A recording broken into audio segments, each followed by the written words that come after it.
Visakha railway station అంతర్జాతీయ స్థాయిలో అభివృద్ధి చెందుతోందని ఎంపీ శ్రీభరత్ అన్నారు. 14 ప్లాట్ఫామ్లు ఏర్పాటు చేస్తున్నారని, త్వరలోనే దక్షిణ కోస్తా రైల్వేకు సంబంధించి ప్రజా ఆమోదయోగ్యమైన గెజెట్ నోటిఫికేషన్ విడుదలవుతుందని వెల్లడించారు. సిరిపురంలోని విఎంఆర్డీఏ ది డెక్ భవనాన్ని రైల్వే అధికారులతో కలిసి శ్రీభరత్ సందర్శించారు. 6-7 అంతస్తుల్లో ఏర్పాటు చేస్తున్న దక్షిణ కోస్తా జనరల్ మేనేజర్ ప్రధాన కార్యాలయం పనులను పరిశీలించారు. త్వరలో దక్షిణ కోస్తా రైల్వే ప్రధాన కార్యాలయాన్ని ప్రారంభిస్తామన్నారు.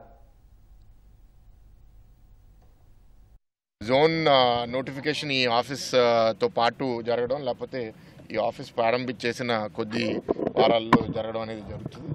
అతి జాగ్రత్తగా చేస్తున్నారు. We appreciate that. ఇక్కడ హెచ్ఓడీస్, ఆఫీసర్స్ అందరు ఇక్కడ అప్లై చేసుకుని రావడానికి వాళ్ళకి అవకాశం ఉంటుంది. 250 మంది ఈ ఆఫీస్లో పనిచేయబోతున్నారు అని. త్వరలో దీన్ని ప్రారంభిస్తాము. రైల్వే స్టేషన్ అప్గ్రేడేషన్ ఎక్కడి దాకా వచ్చింది అని కూడా వాళ్ళతో మాట్లాడాము. అయితే అదే రైల్వే స్టేషన్లో ఇప్పుడు ప్లాట్ఫామ్స్ పెంచి 14 ప్లాట్ఫామ్స్కి తీసుకెళ్ళబోతున్నారు కాబట్టి దానికి సెపరేట్ ఒక 300 కోట్ల ప్రపోజల్ ఇవాళ రైల్వే బోర్డుకి వెళ్ళి వాళ్ళ అప్రూవల్ స్టేజ్లో ఉంది. ఆ ఫసాడ్ అయిపోతే ఫ్యూచరిస్టిక్గా ఎయిర్పోర్ట్ చూస్తే మనకి ఎట్లా అనిపిస్తుందో రైల్వే స్టేషన్ కూడా అట్లా అనిపించే విధంగా డెవలప్ అవుతుంది.